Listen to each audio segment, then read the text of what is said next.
What is up, you guys? This is Mini Superheroes Today. Hey guys, Lego Indiana Jones is back, and I could not be more excited to share the Temple of the Golden Idol with you today. Now, Lego sent this early to review. I'm super grateful, and considering Lego Indiana Jones is my favorite theme of all time, I literally cannot wait to get into this set and show you guys everything here. But first things first, what you want to know is this set comes out on April 1st, 2023. It's going to retail for $150, and it has 1,545 pieces with 4 exclusive minifigs included. Now, this will be available at the Lego store to start out. It'll probably show up in some retail stores as well, but this is super exciting, and I am just beyond excited to share it with you today. Now, this is, of course, a remake of the 2008 Temple Escape, which was my favorite Lego set of all time, except that was replaced by the Ghostbusters Firehouse, replaced by the Daily Bugle, and now I think this one's back on top. Now, we're going to get into the set in just a moment, but I want to give you one thing to think about. Can you think of another Lego set that perfectly encapsulates an entire sequence of a movie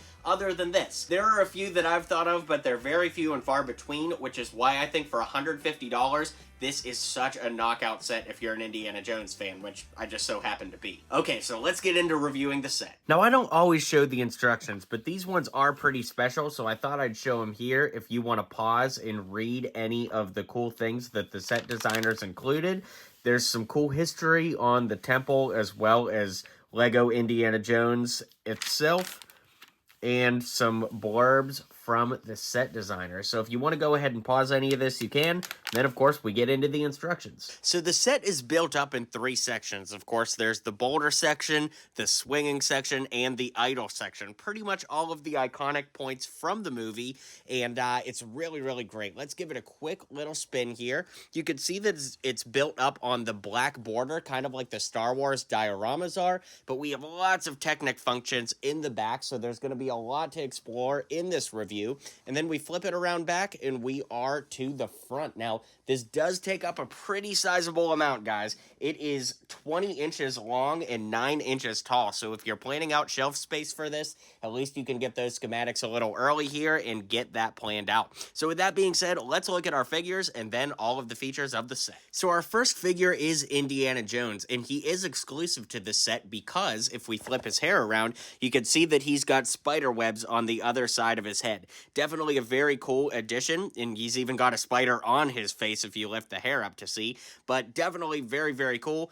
The hair, of course, is a hat and hair mold where we get a nice brown ribbon that goes around the hat as well as dark brown hair molded underneath the hat.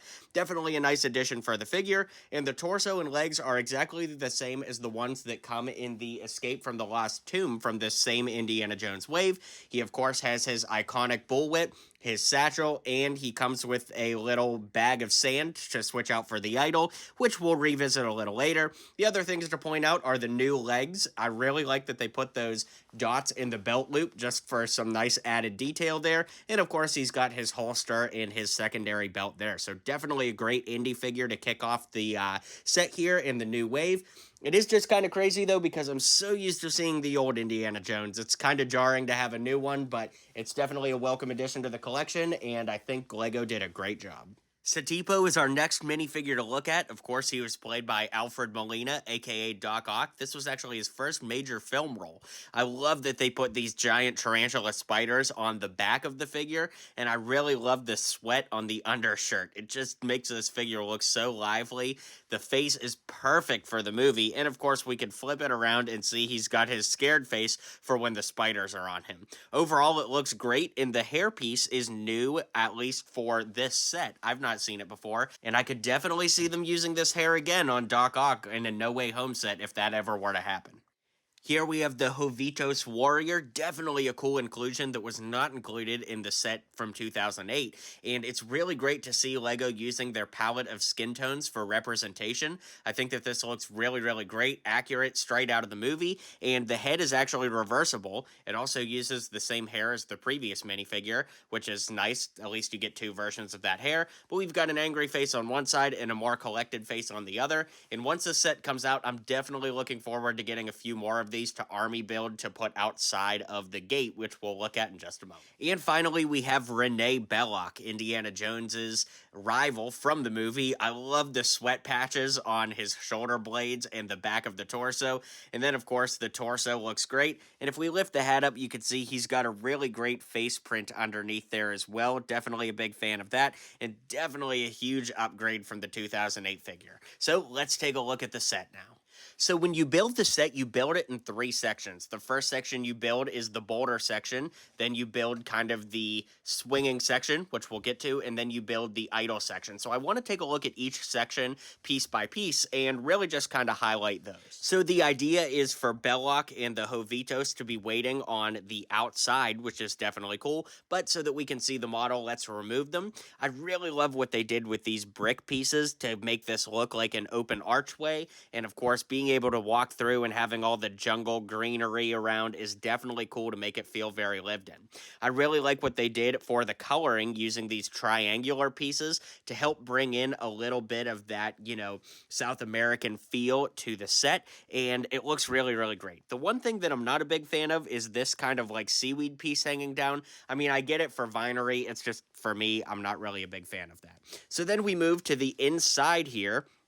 You can see that we do have some open space where I could put my hand, but you'll see why that is in just a moment. We've got some spiders crawling around, of course, emulating the beginning of the movie. We've got some spikes up here, booby trap kind of things. We've also got some spikes back here, which, of course, is where Satipo, kind of gets spiked on the way out. So basically, you could take the figure and stick it right behind there. It's a little tricky to do on camera, but you get the idea.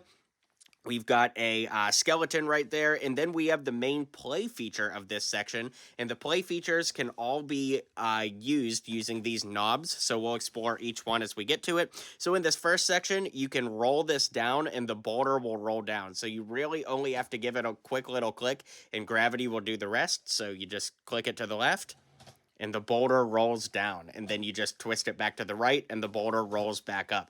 It is super, super cool, and it's very, very efficient, too. When I saw this, I wasn't a big fan of the brick-built boulder because I really liked just the ball that came in the old set, but after building this, it is really a miraculous build, and it's so fun to just twist back and forth and, play with. It's really, really cool. So, that being said, I really like a lot of the details we have, like the spider up top here. It almost gives it like a roof type feel. We have all kinds of greenery, and then I really love some of these like skull builds that are built into the side. We have another one up top here, if we move it, built up around here. And although it's not too interesting, I do just kind of want to flip it around to the back again and show you how this works. So I'll show you from the front side how that Technic portion works. It's really, really great, and it is absolutely ingenious. So props to Lego, man. It looks awesome. Okay, so now we're at our middle section, and unfortunately, the title card and the little quote piece here are stickers. I really, really am not a big fan of that. There were quite a few stickers in this set, although we haven't gotten to them yet.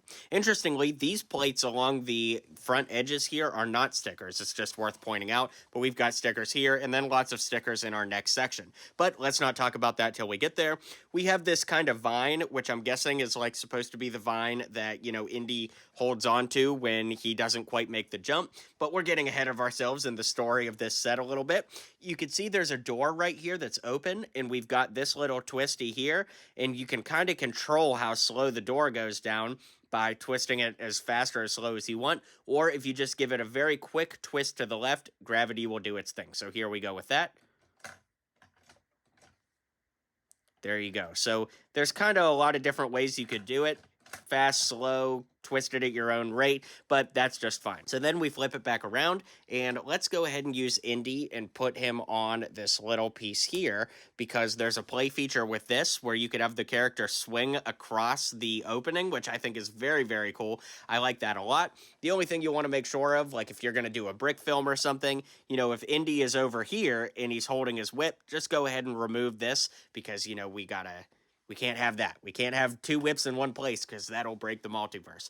The other thing to point out is we've got this tree hanging up over here. Nothing too crazy. Got some more great brick techniques built over here. The only thing that I'm not a big fan of compared to the original, I guess we'll just kind of move into this section now, is that in the original, I really liked that there were like staffs that you could flick out of the wall, and here you just kind of have to use your imagination. But these faces in the wall, which is where like the blow darts are supposed to come out of, they do look really, really good. Of course, we have all of these great 1x1 tiles that are spread throughout, you know, that Indy's got to avoid as he gets up there, otherwise he's going to set off the traps. And now we get to what is, in my opinion, the hallmark of the set, and that is the idol. You can see that the idol sits on this pedestal right here, and I need to move the camera back and out so that you could get a full glimpse. Now, we're going to look in more detail up here, but check out how the idol works. So we're going to click this to the right. If you give it just a little bit of a click, it turns on a light brick. It's a little bit tough to see, so let me adjust the lighting in my room so you could get a better feel. Okay, so just for a moment, the lighting is kind of turned down, but here, if I twist it, you could see how that light brick works with just a quick little twist. All right, back to speed. So if we twist it a little bit, that light comes on. If we twist it more, you could see that the idol lowers down. So that's one full twist. See how this is upside down. And now, of course, by this point, Indy will have taken the idol. And if you twist it again, the back wall falls out. So that is super, super cool. And it's very easy to reset. You just push the wall back in place, twist this all the way back up, put the idol back on the stud, and you're good to go. So now let's zoom in and take a closer look at the details of that back wall and the idol and everything. So as I mentioned, there are a lot of stickers, and of course these are where the, you know, kind of projectiles are supposed to come out of. I don't really recognize any particular Easter eggs with these stickers, except for the Lego head guy that just looks kind of funny. And I do want to talk about the idols. So in my right hand is the original idol from 2008, and of course in my left hand is the new idol. Now, these appear very, very similar, but there are some slight differences. You could tell that the one on the left, the new one, is a slightly different shade of gold, and the size of them is slightly different too. It's very hard to tell, but the biggest giveaway, I think, is when you turn them the whole way around on the back. You could see that the old one has the number 3 written on the back, and the new one does not have that. So basically, the bricklinkers are going to have a blast, you know, being able to tell which one is which, and it is kind of crazy that the same piece looks almost identical, but technically has 2 different pieces across 15 years. Now, I do think it's worth turning the model around to show you the back here because the Technic engineering is absolutely insane. You've got a pulley here, you've got the chains that hold the mask in place, we've got a rubber band back here, and so much works all at once. So I'm going to go ahead and twist it from the other side just so you can see what each step looks like. So here I'm twisting it a little bit to make the light turn on. Here's the first click. So you could see this is the point where the, idol would be lowered down. And now here's the final click that moves that headpiece out into the playing field. So that is really, really cool, and props to the Lego designers for figuring that out. That is absolutely amazing. Well, needless to say, guys, this set offers so much, and $150 seems like an absolute steal for everything you get here, especially if you are an Indiana Jones fan. So let me know what you guys think of this set in the comments down below. I wish you all fortune and glory out there. Be sure to check out my other Lego Indiana Jones reviews on the channel now, and I'll catch you guys on the next video. Well, you made it to the end of the video. Thanks for hanging out with me today, and don't forget to hit like and subscribe, and maybe check out one of my other videos listed here.